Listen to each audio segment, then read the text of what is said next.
मूकपञ्चशती कटाक्षशतकम् श्लोकास् 41-50। कामाक्षि सन्ततमसौ हरिनीलरत्न स्तम्भे कटाक्षरुचिपुञ्जमये भवत्याः बद्धोऽपि भक्तिनिलमैर्मम चित्तहस्ति स्तम्भं च बन्धमपि मुञ्चति हन्तचित्रम् कामाक्षि कार्ष्ण्यमपि सन्ततमञ्जनं च बिभ्रन्निसर्गतरलोऽपि भवत्कटाक्षः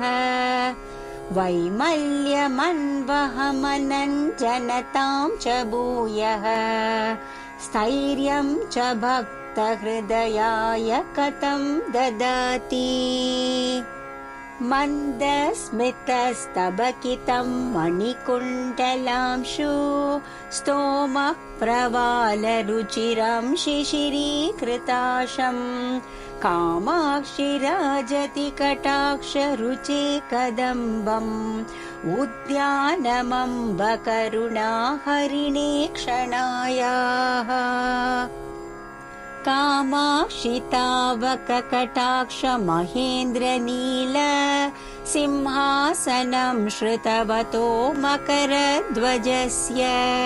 साम्राज्यमङ्गलविधौ मणिकुण्ठलश्रीः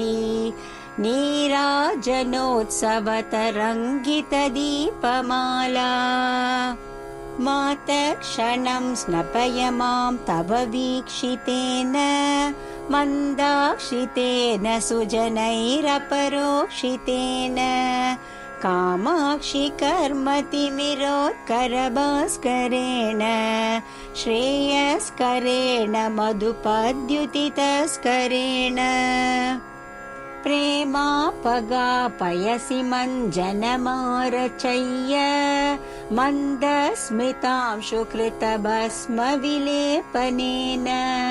कामाक्षि कुण्डलमणे द्युतिभिर्जटालः श्रीकण्ठमेव भजते तव दृष्टिपातः कैवल्यदाय करुणारसकिङ्कराय कामाक्षि कन्दलितविभ्रमशङ्कराय आलोकनाय तव भक्तशिवङ्कराय मातर्नमोऽस्तु परतन्त्रितशङ्कराय साम्राज्यमङ्गलविधौ मकरध्वजस्य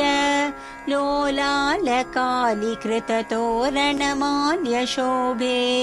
कामेश्वरि प्रचलदुत्पलवैजयन्ती चातुर्यमेति तव चञ्चलदृष्टिपातः मार्गेण मञ्जुकचकान्तितमोवृतेन मन्दायमानगमनामदनातुरासौ कामाक्षि दृष्टिरयते तव शङ्कराय सङ्केतभूमिमचिरादभिसारिकेव क्रीडानुवृत्तिरमणीकृतसाहचर्या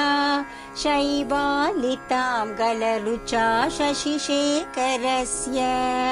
कामाक्षि कान्तिसरसीं त्वदपाङ्गलक्ष्मीः मन्दं समाश्रयति मज्जनखेलनाय श्रीमात्रे